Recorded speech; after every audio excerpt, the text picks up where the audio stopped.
कि यहाँ पे बोल रखा है कि द फाइग्राम 2.6 so that the relation between the set P and Q, यानी कि ये एक पी सेट है, ये क्यू सेट है, इसमें एक रिलेशन है जो कि आर डिफाइन है यहाँ से, ठीक है। रिलेशन आर डिफाइन है बिटवीन, अब इसको एक तो आपको लिखना है भाई सेट बिल्डर फॉर्म में, एक आपको लिखना है रोस्टर फॉर्म में, और what is the domain and range, ये बताना है आपको। तो यहाँ से देखिएगा, पहले तो हम इसको किस फॉर्म में, सेट बिल्डर फॉर्म में देखते हैं भाई। सेट बिल्डर फॉर्म आपको पता है भाई, इसके रेस्पेक्ट में जितने भी इसके ऑर्डर्ड पेयर आ रहे हैं वो लिख दो, ठीक है। यानी कि यहाँ पे फर्स्ट है, फर्स्ट के एलिमेंट के रेस्पेक्ट में देखो 2 ऑर्डर्ड पेयर है, 4 के रेस्पेक्ट में देखिएगा कि 2 और माइनस, तो 2 ऑर्डर्ड पेयर है।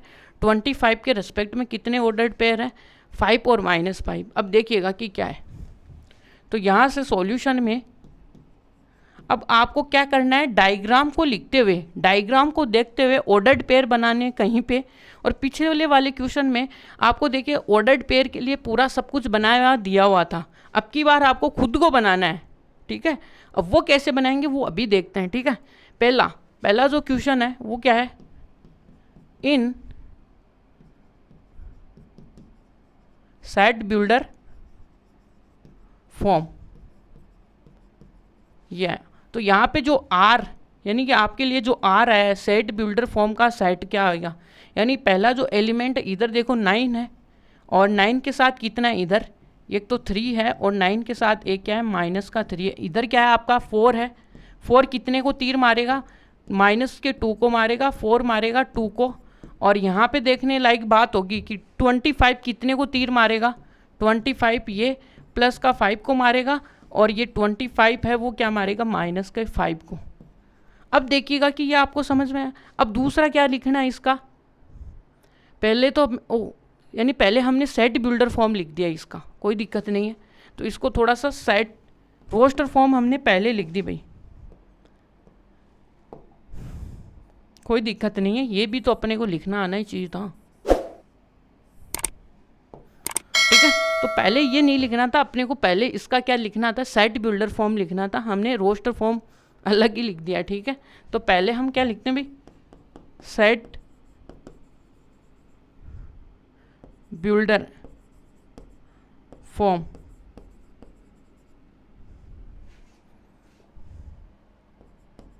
ठीक है, ये सेट बिल्डर फॉर्म, आई बात समझ। अब इसमें देखो आप क्या रिलेशन बिठा सकते हो, सेट बिल्डर फॉर्म का मतलब एक हम उसको एक यूनिक प्रॉपर्टी दे पाएँ, यानी कि दुनिया वाले उसको एक रिलेशन से जान पाए, यही तो बात है।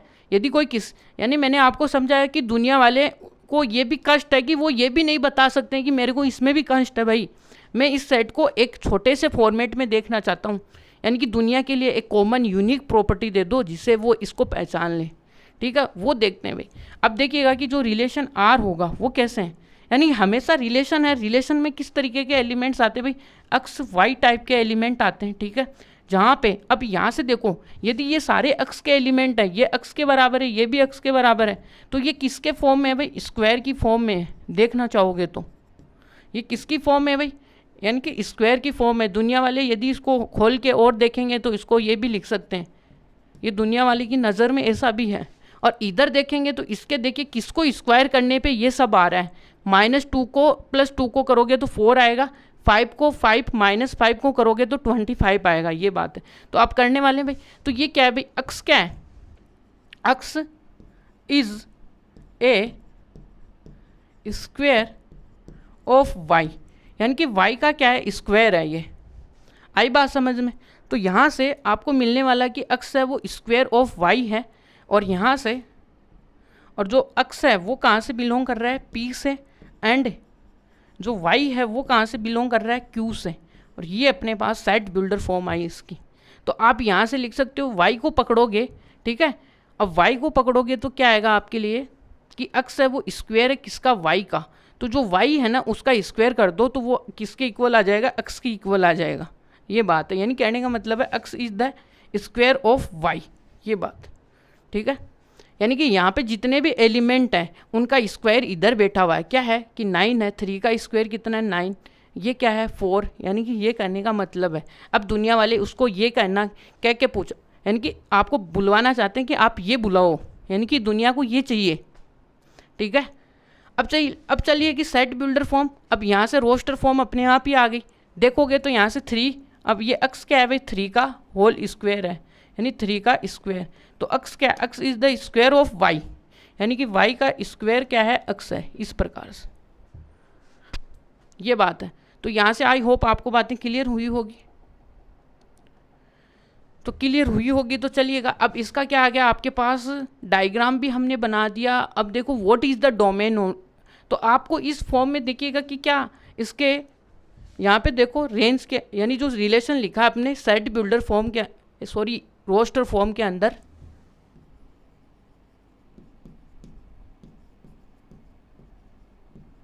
अब उसमें देखिएगा कि जो पहला एलिमेंट है वो आपका डोमेन का एलिमेंट है। तो जितने भी यहाँ पे वाइट वाले हैं वो आपके डोमेन के एलिमेंट है। क्या इस सेट के सारे एलिमेंट आपके डोमेन में आ रहे हैं? सही बात है, आ रहे। तो यहाँ से आप लिख दीजिएगा कि डोमेन इक्वल टू क्या आएगा भाई, डोमेन इक्वल टू आएगा 9 आपका, इधर 4 आएगा और इधर से 25 आएगा। अब रेंज का क्या है भाई, रेंज इधर कितने पे मैप हो रहा है, यानी रेंज का मतलब ये देखिएगा कि 1 है वो ऐसे ही बैठा हुआ है, यहाँ पे कोई काम ही नहीं है इसका। तो इसका मतलब ये रेंज का एलिमेंट तो है नहीं। यहाँ पे 5 3 2 2 माइनस का 2 माइनस 3 5 है।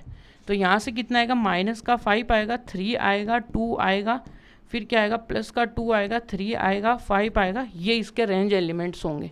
यदि आपको इसकी डोमेन पूछे तो पूरा जो क्यू सेट होगा वो आपके लिए क्या होगा,